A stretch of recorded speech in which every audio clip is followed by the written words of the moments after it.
What's it doing? Okay. Hold still, Mike. Okay, sorry, that's as good as it can get. Okay. No worries. But I can We'll move it closer, I guess, maybe.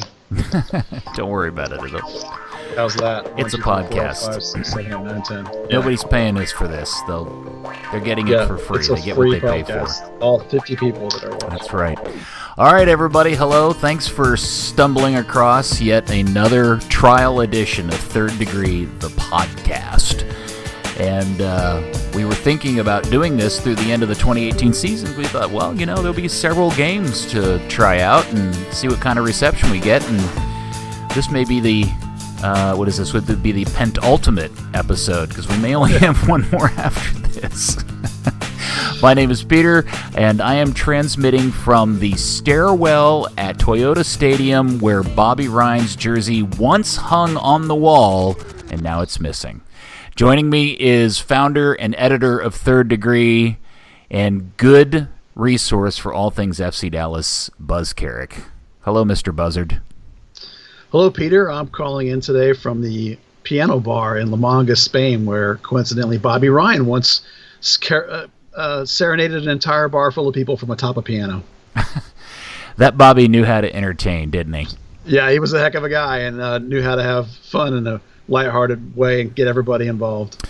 Well, we could use some lightheartedness because we are, well, it's typical FC Dallas. So after going to Denver for the final game of the season in a game they needed to win to secure a bye week and not have to play the knock-in round, Dallas goes to essentially one of the worst teams in Major League Soccer, the Colorado Rapids, and proceed to lose by giving up 2 goals in the last, 11 minutes of the game, 2-1. Yeah, it was not a convincing late game performance. I actually thought that Dallas played relatively well for most of the game by their usual grind out, less possession road standards. I thought they maybe got a little conservative after they scored, but that's just human nature when you're when you need just a point to, not just a point, you need just the win on the road and you're up a goal.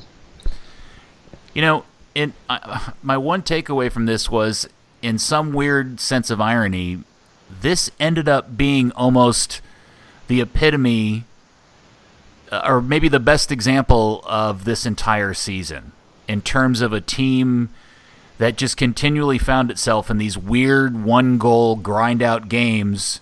Yet for 2018, this was a team that was more times than not successful in being the victor in those 1-goal games. But this time it just didn't happen. Yeah, this season, Dallas has won 1-goal games at a 750% clip. At least they had going into that game. Having lost that game, which is a 1-goal game, they're now down to 690. But and that's going into that game. That's a 3/4 winning percentage on games that are close. I mean, that exemplifies what FC Dallas this year. And if you really dig down into the stats, you've talked about this all year. When you look at a team like Dallas, who was 14th in goals for and 5th in goals against, how are they so high up the table? And the answer is they were playing tough and grinding out these 1-goal games. And if you look at that, just for example, compared to last year, when they were at a 571 clip in those games. So that right there is the difference, really, in the entire season, is the ability to scrap and claw and win those close ones this year. All right, but put a pin in comparisons to 2017 for a second, because I want to get back to that. I want to talk more specifically about this game. And, what we, in the last episode, had kind of predicted that Roland Lamah would be reintroduced into the starting lineup did actually happen. But I was surprised, and maybe I'm an idiot for thinking this or assuming this, I was surprised it was for Mosquera and it wasn't Badji that came off the field. I was not. In order to bring Badji off, you have to revert Urruti to your high striker. When they've tried Barrios up there, but that tends to not work as well for the whole game as it does when you switch him there late in the game. So really, if you're going to bring Lamah on, the only person you can bring him on for is Mosquera on the left. Yeah, I mean, if you think back, in all the time that Urruti's been playing this position, especially of late, the 1-0 loss at D.C., losing at home to Kansas City 3-0. I'm sure they beat Orlando at home. They had a really tough draw against Portland, ironically, not too long ago. I guess you're right. Making 2 changes for one probably wasn't the smartest idea, but taking Mosquera off the field also didn't seem to make a lot of sense to me either. But yeah, well, as Oscar said in the pregame show on the television, this was really just part of their continued rotation of personnel up front that they've done all season that has been successful, mixing it up on opposition. So, the bottom line, what it comes down to is, Urruti in that 9.5 role. It's like what you or I or anybody else thinks he's done there is really moot point. What matters is what Oscar thinks he's done there, and Oscar really likes what he's done there. I mean, I happen to also think it's pretty good too, but Urruti is not coming out of the lineup, and he's not going back up front unless they just for some reason think that the world is ending. But up front, we got Dominic Badji again, and we got pretty much the same that we've seen the entire time he's been here for the last however few months he's been here. He ended up with a single shot on goal in his return to Colorado, and it was the pretty much a typical Badji miss where he does a lot of work, he skills himself around a defender, and he has essentially 3/4 of the goal wide open, and he pushes it wide left. Yeah, that's fair.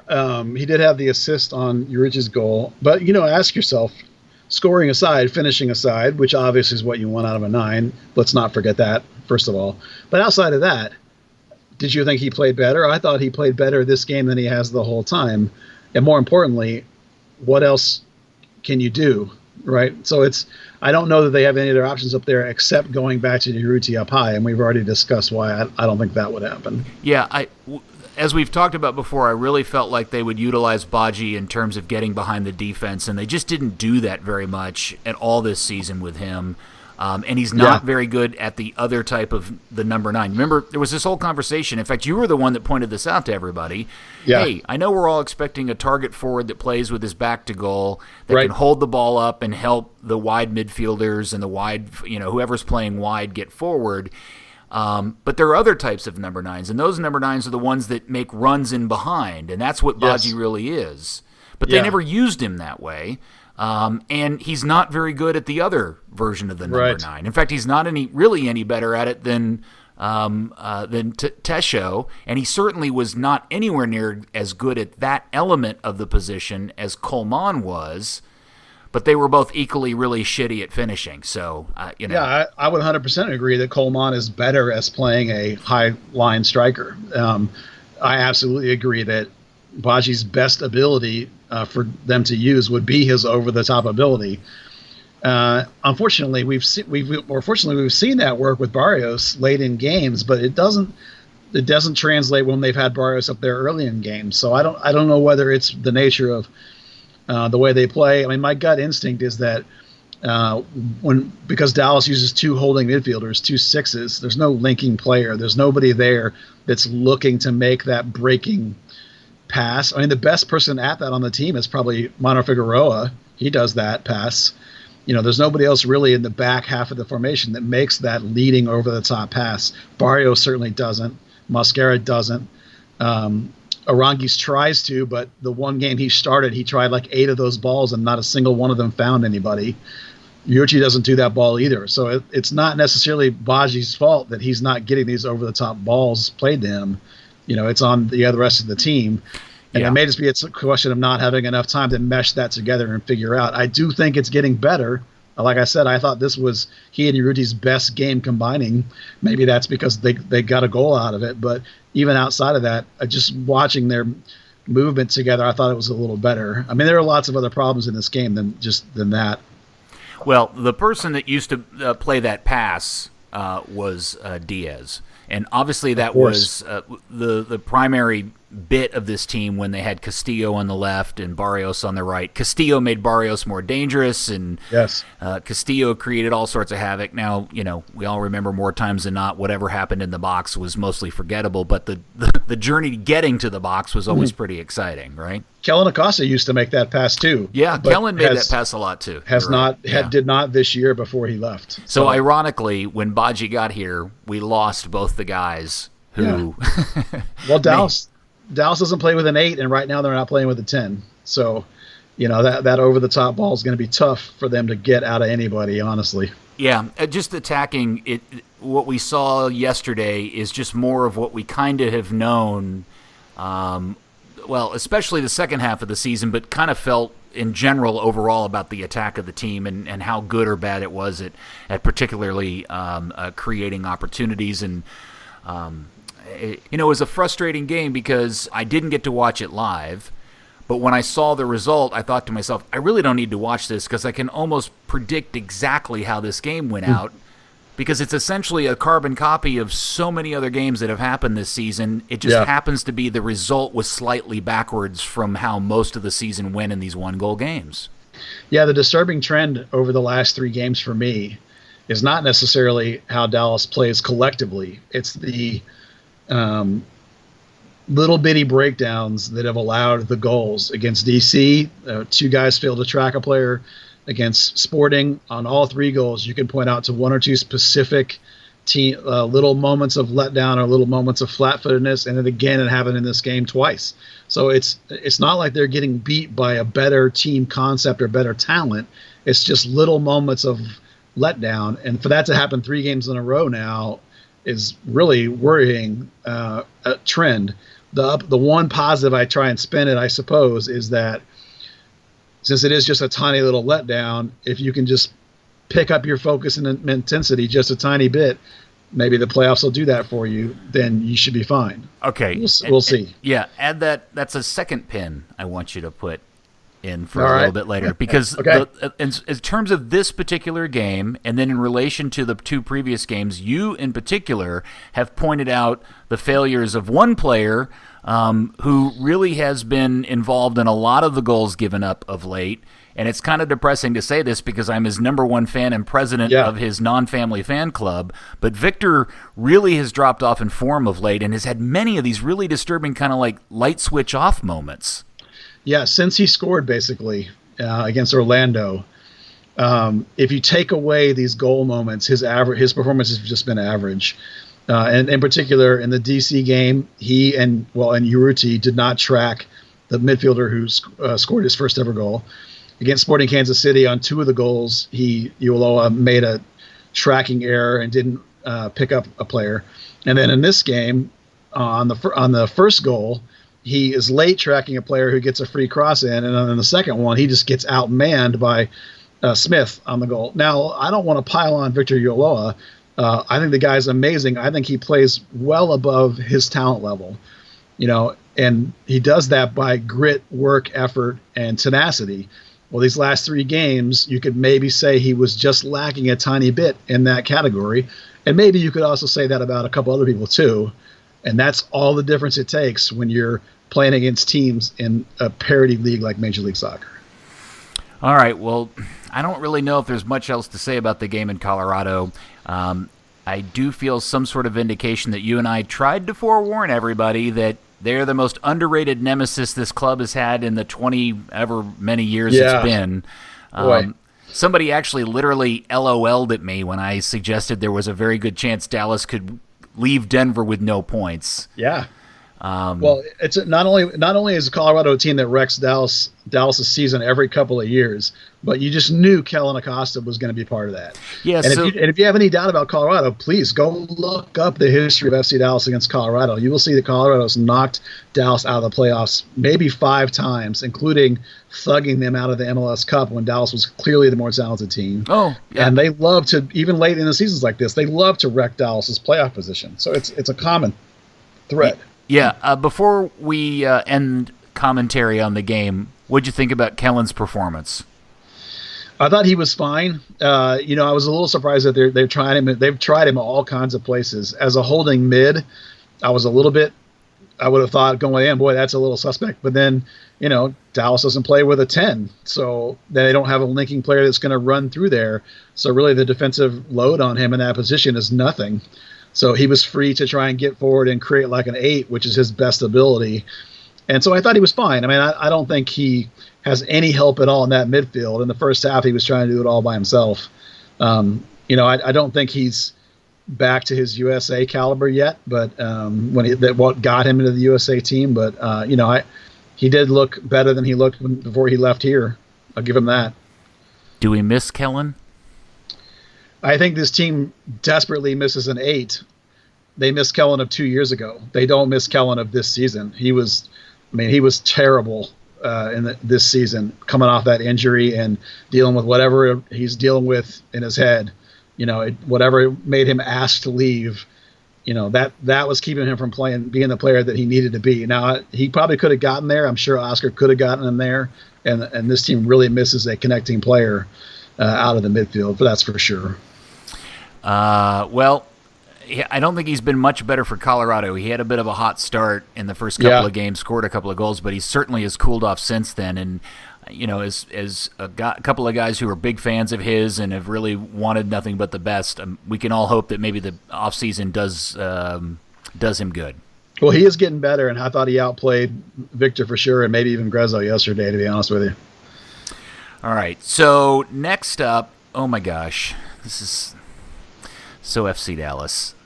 That means the loss pushes them to 4th place. After being in 1st place for so long, they ended up in 4th place, and now have to play Portland in Frisco Wednesday night, which is also Halloween, and currently a weather prediction of 100% chance of rain. Not thunderstorms, so no lightning, no high winds, no tornadoes, but just really awful, nagging rain all day. Yeah, that's very FC Dallas, isn't it? And it's not that that's their fault. No, but my Tottenham friends will say, "Oh, that's so Spursy." Yeah, it is very Spursy. And so this is very FC Dallasy. That's my best analogy. Imagine if Portland would have rolled out their starters and gotten a result in Vancouver. Dallas would have had to go to Portland. Yeah. Yeah. That was an interesting move on Savarese's part to do that. I'm somewhat surprised he made that decision, knowing that they'd have to travel, and their record on the road is just awful. I think he just assumed that the chances that everything would fall into place, that he would actually be able to get up, were just so long that it was actually better probability to do what he did. I don't know. I mean, I can't speak for the guy, of course, but they needed like 4 different things to go the right way in order for this to happen. Of course, it did. So, they got to travel down here. They probably like their chances against Dallas, to be honest. Not because Dallas isn't good at home, because Dallas is good at home, just because Dallas and Portland always play really close games, and they probably figure they got as good a chance to win in Dallas as they do just about anywhere. Well, based on Dallas's form of late, I think anybody's got to feel good about playing Dallas. I mean, if you were to look at anybody in the West, Dallas and Salt Lake are the 2 teams that anybody would want to play at this point. Well, you sure don't want to play Seattle. They've won 14 of the last 16. Oh, so. Seattle's going to the Cup. Count on it. Like, write it down. In fact, did you see the line they put out from Vegas today? I did not, but I imagine Seattle would be the favorite in the West. No, Seattle actually has better odds to bet than Dallas does. I think Dallas is 11-1 and Seattle is 12-1. I don't understand that. At this point, they're by far the hottest team, and just as they always are, I would not want to face Seattle. I have them as the odds-on favorite to get out. I mean, I don't care. Sporting's been good and LA's been good all season, but Seattle, the latter half, has been amazing. Yeah, I mean, what they overcame to get into the playoffs. They've won 14 of 16, not lost. Yeah, they've won. Well, 14 of 16. Just to tell you how little the odds makers know about Major League Soccer, they have the Red Bulls in Atlanta tied at 3-1.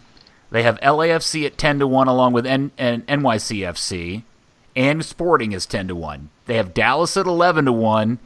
And then they have Seattle at 14-1. And why I haven't made a bet on $1,000 on that, because I'm going to kick myself in the ass, in a month's time, when Seattle wins the MLS Cup, and I could have made 14 times whatever. Well, you know as well as anybody that really all odds are is just telling you where the money is. That means the bettors are the ones not putting any money on Seattle. So it's the average audience that doesn't know. Yeah. I mean, I'm with you. We should go to Vegas and put some money on Seattle. Yeah, probably. All right, so Dallas played Portland twice. This is one of those weird deals where it's a Western team that they only get twice a year. They split home and away, and it's both draws. 1-1 in Portland, 1-1 here in Frisco early in the season, 0-0 about 6 weeks ago. Yeah. Not much difference between the two teams, but Portland's never with the veteran lineup those guys have. You never really want to look forward to playing a do or die game against Diego Valeri. No, they're scrappy. They're very direct. They'll be happy to track meet you. They'll be happy to pound you. Dallas obviously has a phenomenal home record. They only lost 2 games at home this year. I mean, that's right up there with the very best teams in the league. And Portland's road record is not that great. They're also really good at home, but they're not particularly good on the road, as you say. So, on paper, as you always say, this matchup favors Dallas. This is the home advantage that you earned. It should pay through. But, in a single game against Portland, that's a tough team, man. It's not going to be an easy game at all. Yeah, Portland's had to win some games of late. They had back-to-back with Real Salt Lake, home and away. They won both of those games. Now, they did lose on Sunday, but again, as Buzz pointed out, they sat a bunch of starters. Yeah. They've only been in slightly better form than Dallas of late. In the last 5, they're 2-2-1. Dallas has that unfortunate record of 1-1 or 1-3-1 in the last 5. So form is only slightly better for Portland at this point. I think the sad thing about this is there's this kind of, I don't know about you, Buzz, but my sense is that everybody has fans and to a large degree the front office all kind of have this vibe of an assumption that the season's done. I don't. I haven't picked that up from the front office, but there definitely is a vibe among the more vocal fans that the season's done. I think that probably is a little premature. I mean, Dallas should be the favorite going in against Portland. Now, they do have players that are, sort of game changers, and Blanco and Valeri, but it's Dallas has not been bad against this team all season, and Dallas has been a pretty good team at home all season. Their numbers are not that far apart in terms of goals for, goals against. It's Portland has won less games. The only concern I have at all is those little letdowns that have happened over the last 3. I think the season's far from over. Now, of course, whoever you get in the next round, Seattle or Sporting, is going to be a tough contest. I actually would rather play Sporting than Seattle in the next round, to be honest. But, I don't think you should consider all the season to be over. I think this is a winnable game for FC Dallas. I'll come back to the front office comment in a second. But what I will say is all things considered, knowing how this team performs in these situations, at least they have of late, every game has been close. They've had very, very few games where Dallas has either lost going away or won going away. Everything's been super tight between Dallas and whoever they're playing, and I suspect that'll be here again. But what I worry about in these tight 1-goal or grind 'em out games is that you end up against a team that has a player capable of producing magic. Dallas doesn't have it, hasn't had one all season, except if you want to count Diaz, great, whatever. But I do believe that Portland does contain that person and have that person in Diego Valeri. Yeah, they have a couple of guys that can do that work for them. I mean, they're a much more top-heavy team statistically with 3 guys that are scoring a lot of goals as opposed to Dallas, which is like goals by committee. I don't know that it's not like they haven't been able to contain Portland, though. I mean, the 3 or 4 times they played them, not 3 or 4 times, excuse me. I say 3 or 4 times because they played them in the spring twice out in Arizona that I got to watch. The 2 regular season games, those teams have been fairly contained. It's not like they've been lit up. I mean, Dallas doesn't get lit up this year, right? I mean, they maybe lose, they a did goal. they did 2 weeks ago against Kansas City. Yeah, that's a rare exception, though. I mean, when Dallas lose that big, and it certainly wasn't against Portland. So, but it comes back to this idea we've had in the last couple of games, in particular, we've been talking about in this show, which is those moments of concentration. If Dallas can maintain their focus and their defensive intensity, because let's make no mistake, this is a pretty good defensive team, not a great offensive team. It's a good defensive team. If they can maintain that defensive cohesiveness, and keep those tiny little mistakes out of it, that'll be the difference. I'll take Dallas if they can keep those out of it. Yeah, I know I know you're going to paint me as a pessimist here, but the 6 goals they've given up in the last 3 games, if my math is correct, and I admit I'm really crappy at math, represent about 15% of the goals they've given up this entire season. They've done that just in the last 3 games. That's a fair criticism, and I don't think you're wrong about that.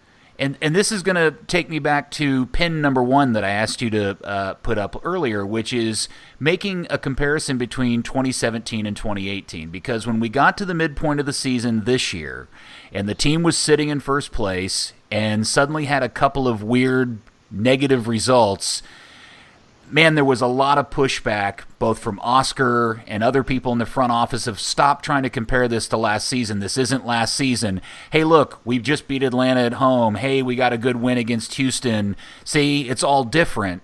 But now that the season's over, when you really compare the end of 2017 to 2018, the difference is essentially two wins. You've converted 2 losses to 2 wins. And that's correct.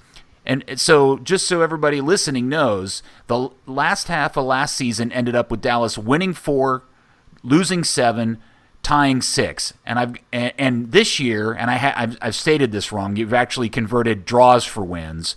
The only difference is you've won 6, lost 7, and tied 4.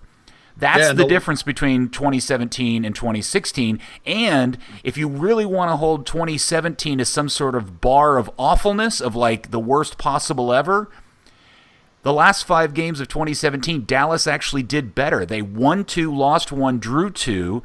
And this year, they've only won 1, drew 1, and lost 3. Yeah. They've ended this year worse than last year. And last year was supposed to be like the barometer of awful.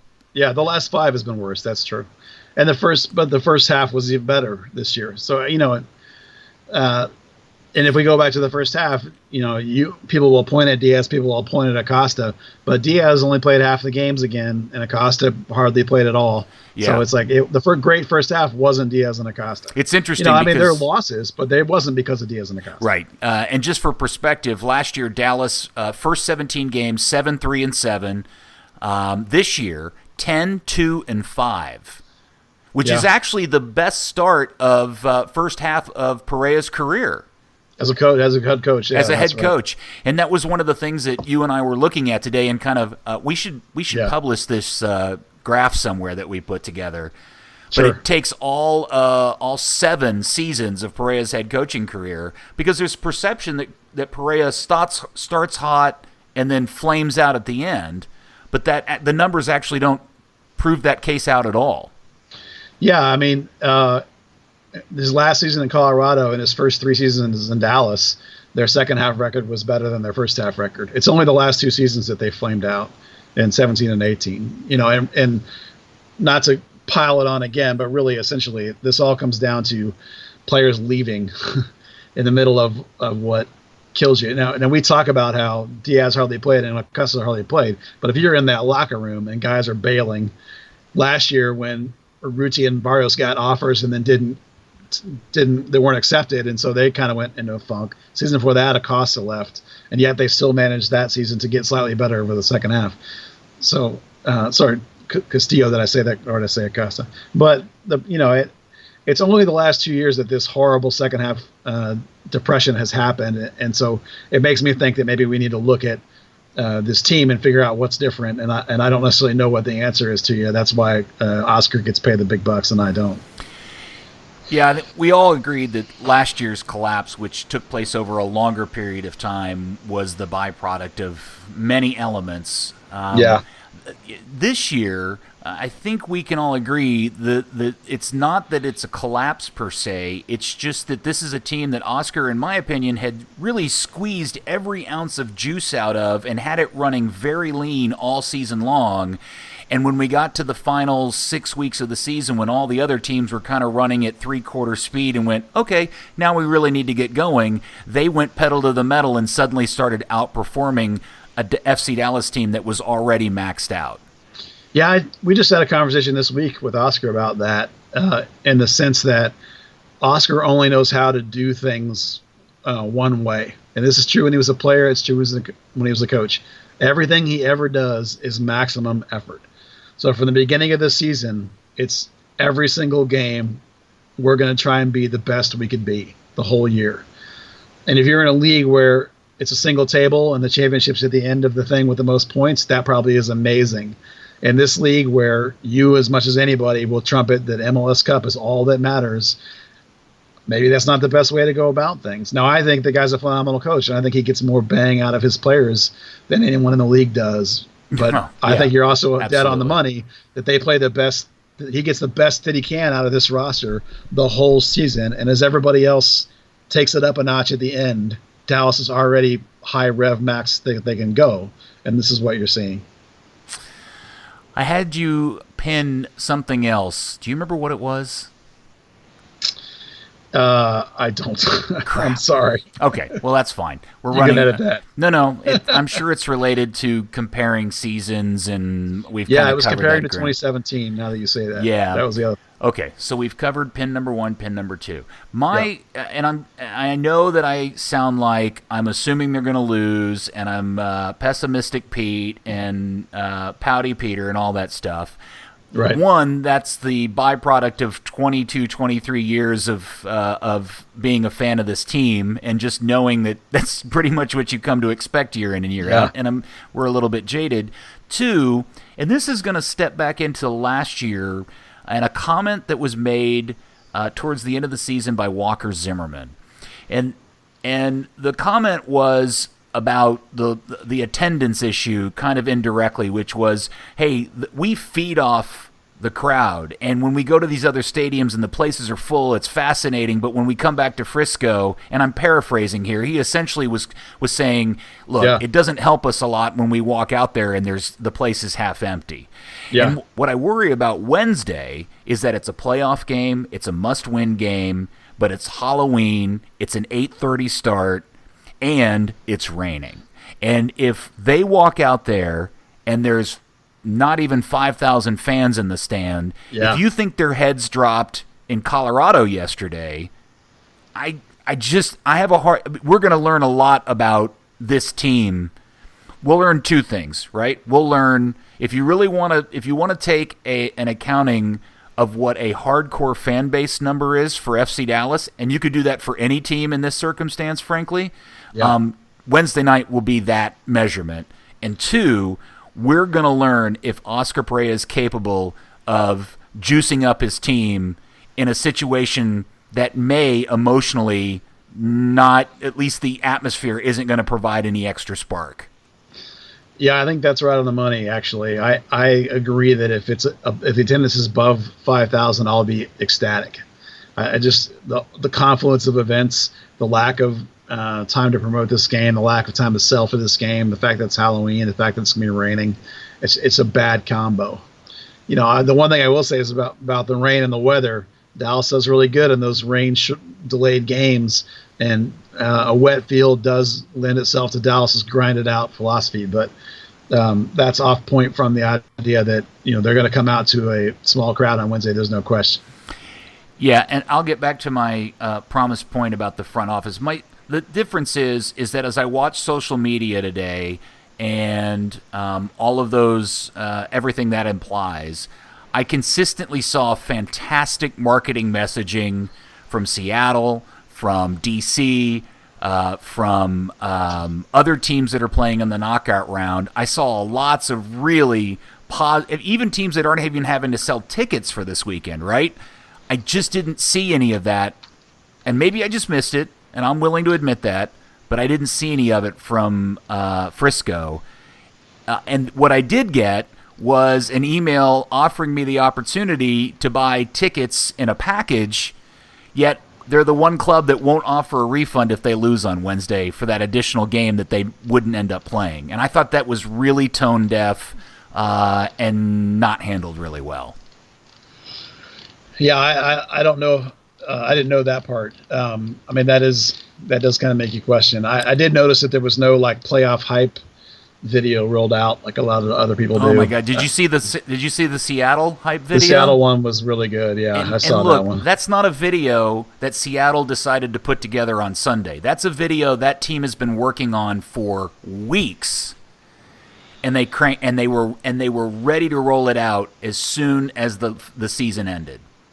Yeah, that's good stuff. I mean, I don't know what I can add to that other than Portland and Seattle are both really good at that. I mean, Portland with their whole "which Portland are you talking about?" bit, and then their whole Maine or Oregon, and then the whole fake Ken Burns documentary was just unbelievable. And then LAFC's whole branding with the hats and we're LAFC and all that stuff. Have you seen the LAFC blackout promo hype they're doing now? No, I haven't seen that one yet. They got a whole they're doing a blackout of the stadium on I guess they play Thursday maybe. That'll be nice. I'm sure they'll be sold out.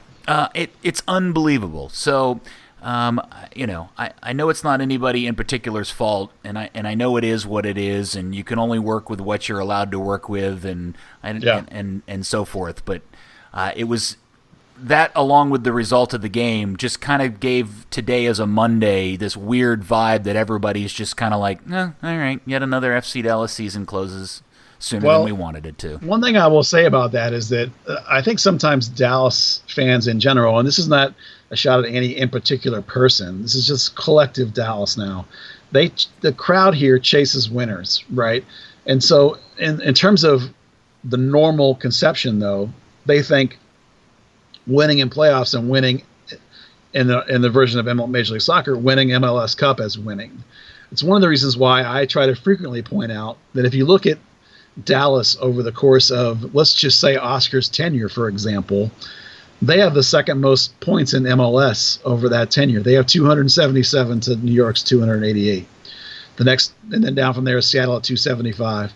So the point of that is that over the last 5 years when Oscar's been here, he has consistently produced one of the best teams in the league. And that includes an epic meltdown in the middle of all that. So the idea that Dallas is mediocre or not a good team is flat out ridiculous. This team is one of the best teams in the league game after game after game. They just can't get it done and get over the top and win a championship. That doesn't mean that it's not good soccer and it's not a good team.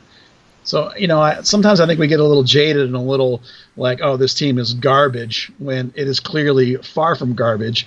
They're one of 11 teams missed the playoffs in both conferences. There are teams that are new that have never made the playoffs. Dallas, when was the last time? Last year they missed the playoffs, but other than that, they're consistently in the playoffs. They're one of the first teams to get 300 wins overall. They're one of the first teams to get 100 road wins overall in the history of the league. I don't understand why people consistently think this team is terrible when it consistently is far from terrible. Well, the answer is because people are just living off the last two seasons. I think the collapse of last year was so alarming and so historic that it's unfairly painted this team in a light that it doesn't deserve based on its actual history. Right, and even with that epic collapse of all time, they still are the second best team overall. They still had 46 points that season. Yeah. So it's like, it was one bad half of the season, and the back end of this season is not so great. But it's to say that this team is terrible is ridiculous. Wait, did you say they were second best last season? What? I said overall over the 5 years that Oscar's been here. Oh, okay. Best. Including how bad last season was, they're still the second best team overall. You have this great class of all time. They're still the second best team overall in that time frame. Yeah, it's just Dallas is never going to be Seattle. They're never going to be Atlanta. They're never even going to be the LA Galaxy. Well, that's in terms of hype and audience. In terms of points, they're better than all those teams.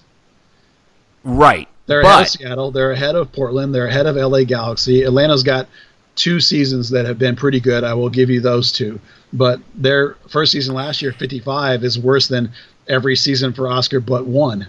Right. No, So, you're fundamentally, in terms of pure numbers, you're absolutely right. What I'm saying is that Dallas is a team that, especially over the course of the last 5 years with Oscar at the helm, is a team that has maxed out a very average roster of players.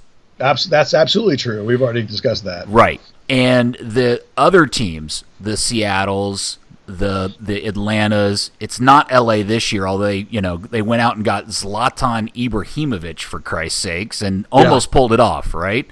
Right. They're not these other teams that are going to go out and spend the money to get, and it doesn't even have to be a known name player. I mean, Diaz Arce up in Seattle, the number of MLS fans that actually knew who that guy was before he showed up in Seattle, I guarantee you probably count on 2 hands.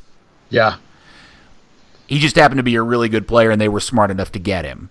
Dallas, that's the part that really differentiates. Yeah. And Dallas will take what it has and make the most of it, but it probably isn't ever going to be enough in this current format to get them to MLS Cup. Well, they're never going to have hype players. They're never going to have, your Zlatans or even your Martinez in Atlanta. But you could, on the other hand, say that Diaz and Barrios and Castillo, I mean, they do bring in players that from South America or from wherever else that turn into pretty good players. The difference is just that high dollar, high hype David Beckham level entertainment and name that they're not getting. That's the difference. That's fair. And they have brought in 2 players that were in, as I'm trying to describe, those different players, those difference makers, those players that can make magic moments. Castillo was certainly one of those. Right. He just didn't do it as often as we would like him to, or at least he didn't finish those magic moments, right? Yeah. Right. The card fell out of his pocket, right, after he did the magic trick kind of thing. Yeah. And in Diaz's case, Diaz certainly could make magic moments, but just never was available enough. Just half the games he've only started. Yeah. Well, I think I would agree with the fact that the last 3 or 4 years they have not been able to bring in a consistent difference maker. I think Oscar, since his time here, only once has he had, or maybe twice has he had a player even hit 10 goals. He's never had a 15 or 20 goal scorer. I mean, imagine how good any one of his teams would have been with a 15 to 20 goal scorer. I think you can be absolutely critical of the front office and the Hunts for their, and whoever else you want to blame, Clavillo or whoever, for the failure to deliver a 15 to 20 goal scorer. That's absolutely a fair criticism. Yeah, could you imagine? Can you imagine around and say this team's terrible is not fair? Yeah, could you? Well, I certainly don't think this team is terrible. Yeah. They are what they are, and they're my beloved FC Dallas, and I will always love them. Just not always happy. But could you imagine this team with even the Jeff Cunningham that played for FC Dallas several years ago? Or Cooper's one season where he was fantastic, or take Dom Dwyer and put him on this team, or Ariel Graziani from his heydays here. Oh my God. Can you imagine? This team would be devastating with Graziani up top. Oh my God. Any kind of consistent every other game goal scorer, which is what a 15-game goal scorer is, 15 to 20, that would be enough that this team would be MLS favorite running away.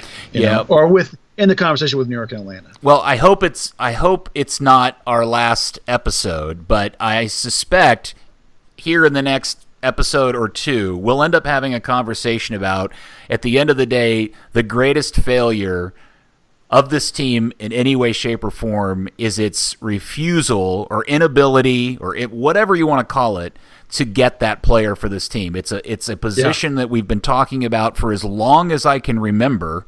Since Blas Perez left. And they kept saying, we're going to do it. We've got people identified. We know what we're doing. It's going to happen.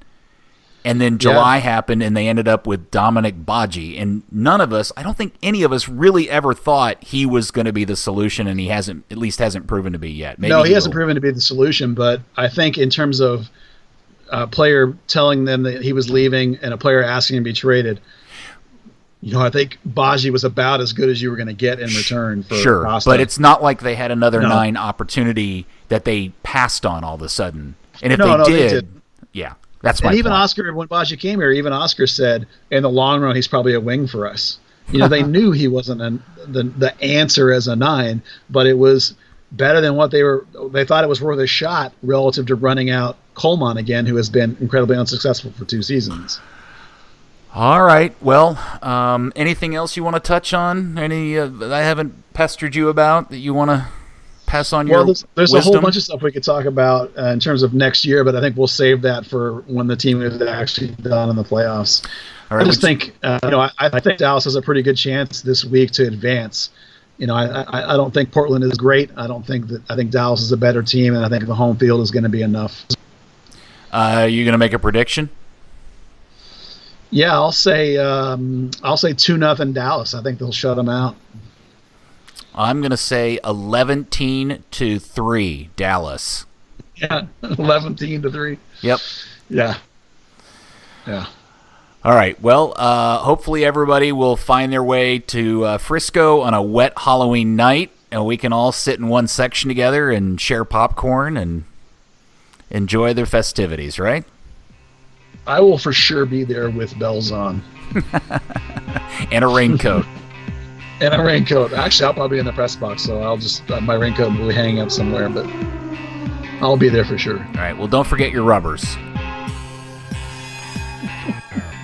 I don't know how to pair those. That's the new ending for this show.